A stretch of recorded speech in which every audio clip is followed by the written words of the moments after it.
Struggling to get your toddler to get dressed? We've got you covered.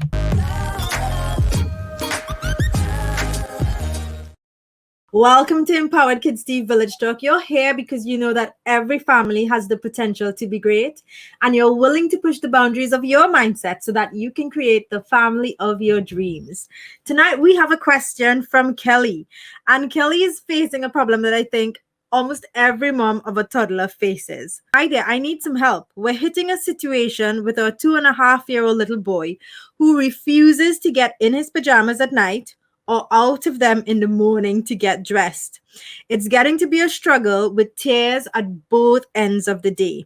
I've asked him and reflected his feelings, but the most we get from him is no, not right now. I'm at a loss at how to make getting dressed a fun activity. And today, to help us answer this question, we've got an amazing parenting coach with us, Bridgett Miller. Bridgett has almost 2 decades of experience teaching and working with children and is certified by the British Columbia Ministry of Education in Canada. Over the years, she has taught preschool and kindergarten and found her experience in the classroom to be enlightening and incredibly humbling. Bridgett says there is nothing quite as real or as grounding as interacting with young children who constantly remind you that they are creatures of attachment and not of textbooks, which I absolutely love. Bridgett hopes to be able to inspire adults to look at children through the eyes of love rather than fear. So help me to welcome Bridgett Miller. Bridgett, welcome to Village Talk. Hi, Nicole and everybody. It's lovely to be here. Thank you for having me. All right, this is one that I think a lot of parents face with toddlers. And some of us don't have both the morning or the nighttime, but we get one or the other. So help us figure out how we can get toddlers dressed in a way that everybody's happy. Oh, well, you have to start from that place of knowing you're not alone. And it's not about the pajamas, it's about something else. And that's just part of having a child forever. I always start by saying our focus needs to be on how we're seeing our children, because much of the time what we're seeing is misleading us because we think things ought to be different than they are. Of course, we want children who are cooperative and willing to get in their pajamas, especially at the end of the day when we're tired. But to remember, we start with who's in front of us. And that means looking at this little boy through the eyes of going, oh my goodness, he's 2.5. Then you look at it from the perspective of the parent. Mom's probably been doing everything all day, trying her very best, worn out, feeling like, come on, it's just pajamas. But knowing that resistance and defiance is a very normal part of development, especially when we're talking about 2.5. This little guy has discovered that he can actually do things in a way that influence those around him, not from a manipulative way, but just from realizing that he has his own will. And that's something we often forget. You know, there's this thing in us that drives us to push the will of others out of the way so that we can make room for who's inside in us to come out. And when we're a parent, we tend to get spooked by that. And we want to jump on it and get there first, thinking if I don't teach this little boy to listen and get his pajamas on and off when I ask him to, what's he going to be like when he's 15 or 20 or 45? So we come at him from a place of panic. We've got to remember he's non-integrated, which means his brain isn't yet developed enough to be able to hold on to what you want and what he wants at the same time. And that leads us astray. We think he's being impossible or he's being defiant, and we put all these words to him. What he's being is non-integrated, which means right now, how he feels is how he acts, and what he thinks is what he says. So when we shift the way we're seeing him and we go, this is totally normal, but what can I do about it? That's when we get our marching instructions. I would say to this mum, the starting place is see him as needing your help.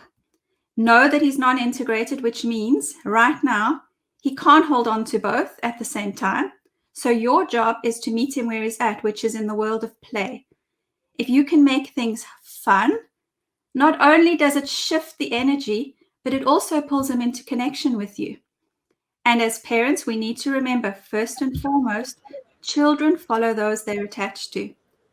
So beautiful. If we can engage those attachment instincts, he will want to follow our lead because it feels right to.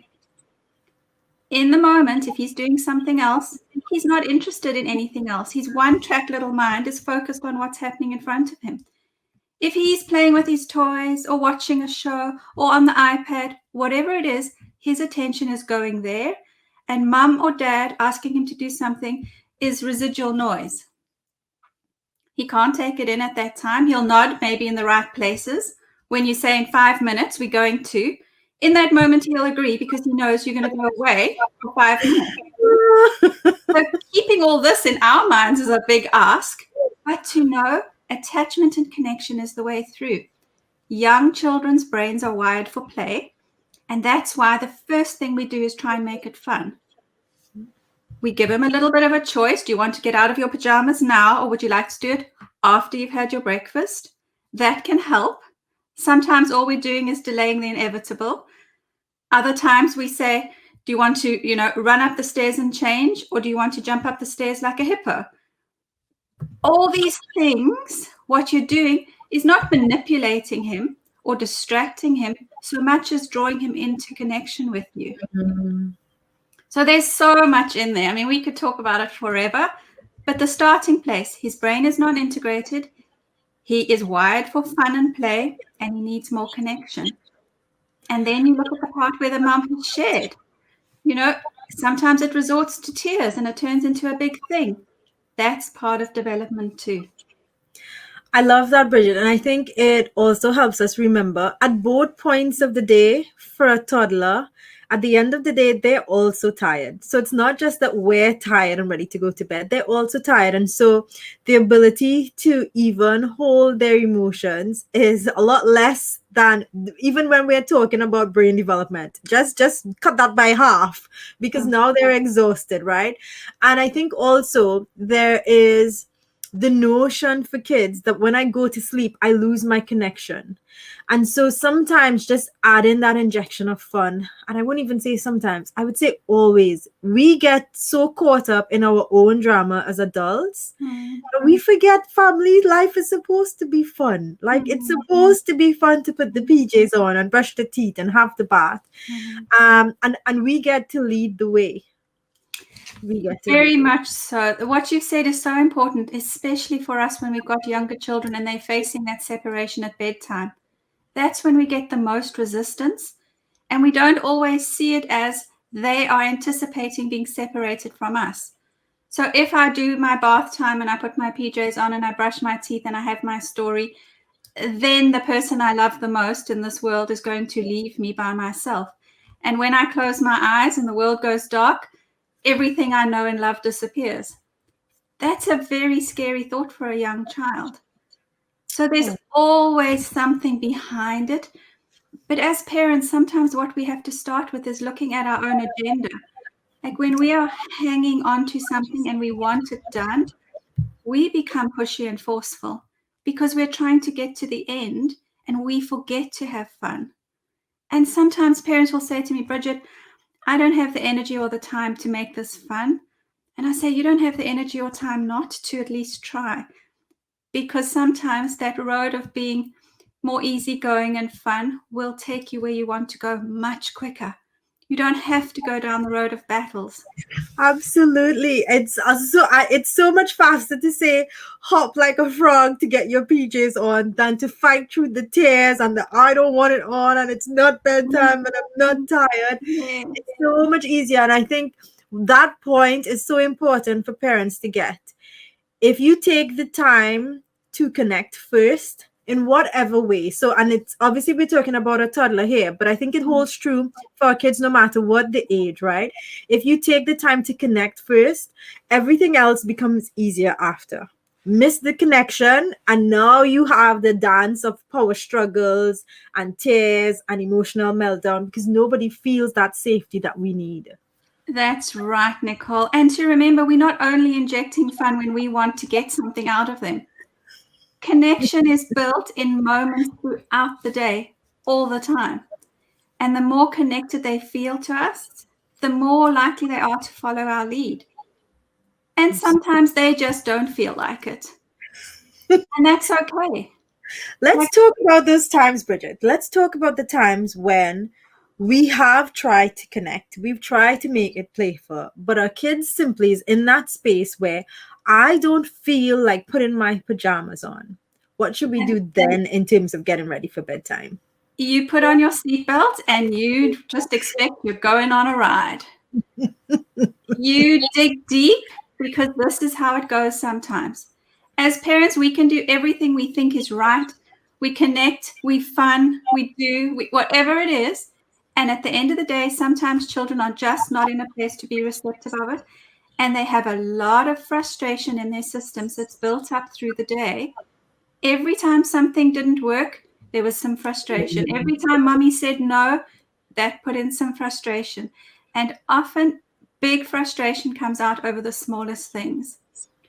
And as an adult, we'll think, oh, really, you're making such a big deal about putting on your pajamas. Like, as an adult, I would love someone to say, put on your pajamas and go to bed. But we are fixated on getting them to do what we want. And what they need is to let it all out. To be mad and then move to sad, because that drains the emotional system, and it's like a reset for the brain. If they've been in the space of a parent who gets them and can hold space for their frustration and can comfort them in their tears, then bedtime becomes a restful time because you've done what's needed.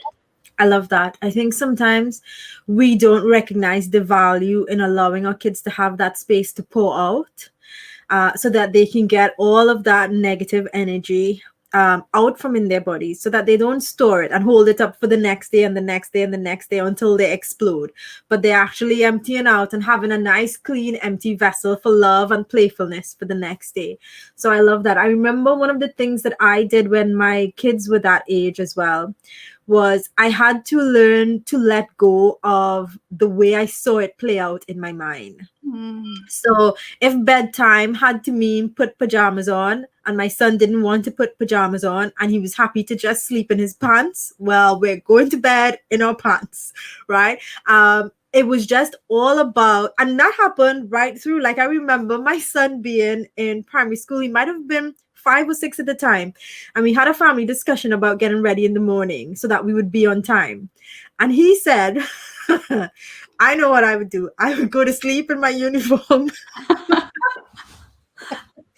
And because I was really practicing allowing them to have that safe space where they could also make suggestions that I would honor, I said, okay, let's try it for a few days and see how it goes. And he put his full uniform, sweater and everything on, went to bed, covered up, woke up the next morning, drenched in sweat, and was like, okay, we need to have a bath before school. And he did that twice. And I'm like, how do you think this is working? He goes, it's not working. It's not working, Mom. But it was honoring the fact that it didn't have to go the way I saw it or the way I thought it could work. And I think that starts as young as toddlerhood to kind of honor our kids. Yes, yes, and yes. Like, our little ones are looking to us for guidance and direction, but we need to look at them for that too, in the sense that it helps us to reflect on why it is we're clinging to the things that we're clinging to. Yeah. That story we're telling ourselves, the idea that if I let my child like get away with not putting on his pajamas, what that could morph into is a terrifying thing. And then when we look at it for what it is, and we go, oh, so then, he needs to move clothes. A big deal. It's not going to affect him forever. Yeah. Even as a parent now of teenagers, I remember there was all the craze here in Canada, and maybe it's there too around the world, where teenagers go to school in their pajama pants and slippers. I was horrified.